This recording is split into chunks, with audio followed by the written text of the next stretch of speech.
Seguimos haciendo Epicentro, como les digo siempre, el lugar donde vivimos es el lugar más importante del mundo. Les recuerdo, nuestras redes sociales van a ir apareciendo ahí abajo, compartan los videos. Quiero agradecer que la semana pasada recibimos muchos mensajes cuando estuvo presente el secretario de Gobierno de la Municipalidad de Córdoba, Miguel Siciliano. La verdad que recibimos muchos mensajes, algunos eran con propuestas o con reclamos o con sugerencias. Nosotros se los hicimos llegar a los funcionarios que están ahí en el área para que se lo hagan llegar al secretario. Así que, de igual manera, cuando ustedes nos manden cosas, nosotros con mucho gusto las vamos a hacer llegar a quien corresponda.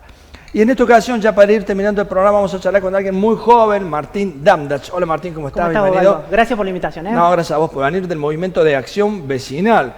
Terminando un año que al final volvió a ser complejo, volvió a ser de pandemia, llegó la Omicron y antes la Omicron. la Delta. Y la Delta. O sea que volvimos a tener 2 años de cepas nuevas, pero con un poco más de actividad, ¿no? Este año, y un año complejo, negociación con el fondo, en fin, una cierta recuperación económica. ¿Cómo van viendo ustedes este final del año y este año cómo fue? Sin duda, mira, la situación económica obviamente todavía no es buena, esa es la realidad. Pero yo creo que más allá de los condicionamientos, de las dificultades, el nivel de recuperación económica que está teniendo la Argentina es buenísimo. O sea, este año la economía va a crecer entre un 9 y un 10%, más o menos es lo que se proyecta, y eso se empieza a ver sobre todo en lo que es la industria, lo que es la construcción.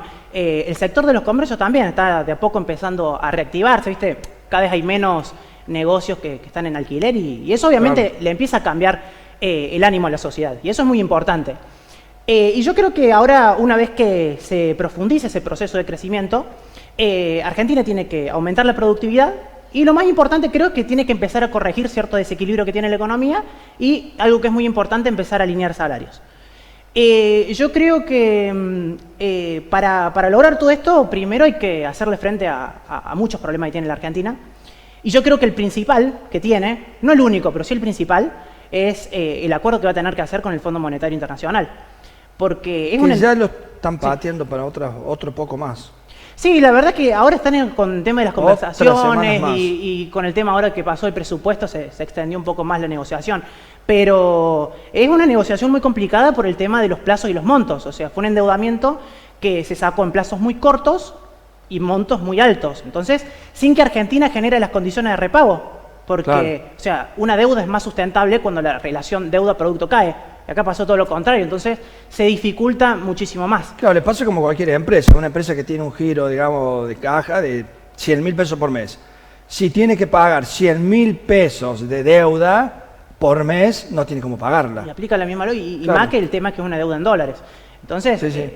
Hoy el gobierno tiene que crear una solución para un problema que no generó. El tema es que lo que hay que pagar es mucho para la economía argentina. Mira, el año que viene el país tiene que hacerle frente a un pago de 18.000 millones de dólares. Una locura. Y no están ni los recursos ni siquiera los dólares. Claro. Entonces, y cuando uno se pone a ver las causas del endeudamiento, que creo que esto es lo más importante, claro, se da cuenta de que, o sea, fue una deuda, o sea, cuando uno ve que cuando se toma la decisión política de romper restricciones para que agentes financieros vengan, traigan dólares, sí, los cambien a pesos. Capital y golondrina, los famosos tal capital y cual, compren un instrumento con una tasa de interés alta, generen la rentabilidad, vendan posiciones, compren dólares y se vayan afuera del país. Uno se da cuenta que en esa lógica el frente externo de la Argentina se deterioró muchísimo. Claro. Entonces empezaron las presiones, o sea, la presión sobre el tipo de cambio, devaluación, inflación, subir la tasa de interés, y obviamente llegó el acuerdo con el Fondo Monetario Internacional. O sea, se tuvo que recurrir al FMI porque, o sea, ya los dólares se estaban yendo y ya no había nadie que te financie porque los mercados internacionales se fueron fruto de una situación así incontrolable por las políticas que aplicó el gobierno anterior. No, mira, en realidad el acuerdo con el Fondo Monetario Internacional se hace para financiar la salida de capitales. Y no solamente fue para financiar la salida de capitales, sino que además se hizo en un contexto de salida de capitales. Porque mira, yo te voy a decir una cosa. No sé, o sea, no sé si te acordás vos que en mayo de 2018 sí, lo que empieza a pasar es que el dólar oficial estuvo por encima del blue, en un contexto donde había un alto volumen negociado en la bolsa y con los precios constantemente en caída. Y cuando el dólar oficial está por encima del blue, Lo que eso significa es que hay una demanda altísima de dólares, pero de fondos de procedencia 100% explicable, que eso es una característica propia de los fondos que vienen de afuera, cuando son en mucha cantidad y son todos blancos. Claro. Entonces, pero a ver, lo más importante de todo esto, o sea, que se usó esa deuda para financiar la salida de capitales, es que tiene que ver con una decisión política, o sea, tiene que ver con un modelo económico y que en definitiva el acuerdo con el FMI es la consecuencia de un sistema de decisiones previas. Claro, no es como la pandemia y cerrar la economía, digamos, que había que cerrar más o menos la economía porque la pandemia lo impuso. En esa ocasión no había razones. Fueron las políticas de Macri las que impusieron el acuerdo con el fondo. Exactamente. Fue un sistema de decisiones previas que generó el acuerdo con el FMI. Y yo creo que ahora lo importante es cambiar la visión.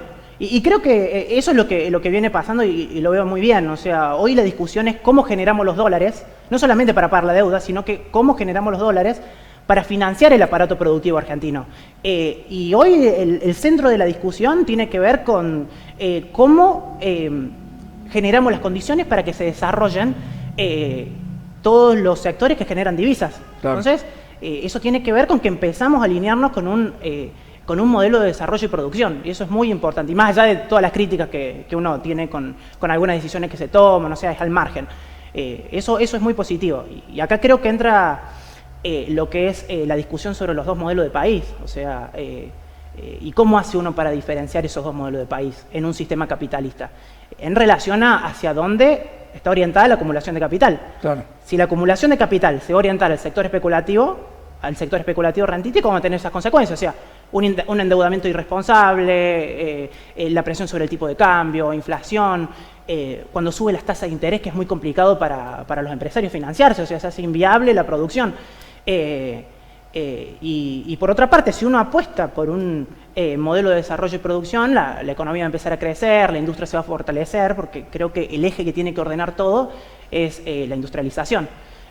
Así que es muy importante que dentro también de ese, y termino con esto último, sí. Dentro de cuando uno se decide por un sistema de desarrollo y producción, hay que ver porque la estructura productiva está desequilibrada, entonces uno tiene desafíos, que el país produce menos dólares de los que demanda. Claro. Entonces, o sea, la clave para entender esto es que todo lo que nosotros producimos tiene componentes importados, o sea, hasta para producir caramelo, o sea, el envoltorio y los productos químicos se importan.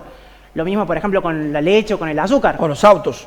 Claro, pero mira, por ejemplo, con la leche y con el azúcar, que no se venden a granel, sino que se venden en paquetes, y esa tinta viene de afuera y se necesitan dólares. Imagínate el sector automotriz, o sea, sector automotriz, siderúrgico. Entonces, me parece muy importante que se empiece a trabajar sobre fortalecer esos sectores. El mismo sector, esto que se llama el campo, también tiene el famoso paquete tecnológico, es en parte importado. Claro, sí. Entonces también el campo que genera divisas, genera dólares, es consumidor de dólares. Totalmente. También el campo es consumidor de dólares. Hay una parte muy chiquitita de la economía que es la que no consume dólares, pero será el 5%. O sea. Sí, o la construcción.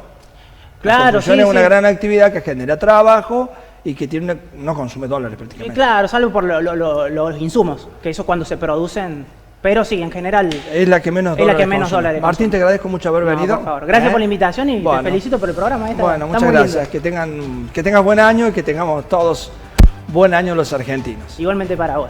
Bueno, gracias. Nos despedimos hasta la semana que viene, cuando nos volvamos a encontrar para hacer otra vez Epicentro y mirar el mundo con ojos cordobeses. Nos vemos la semana que viene. Gracias.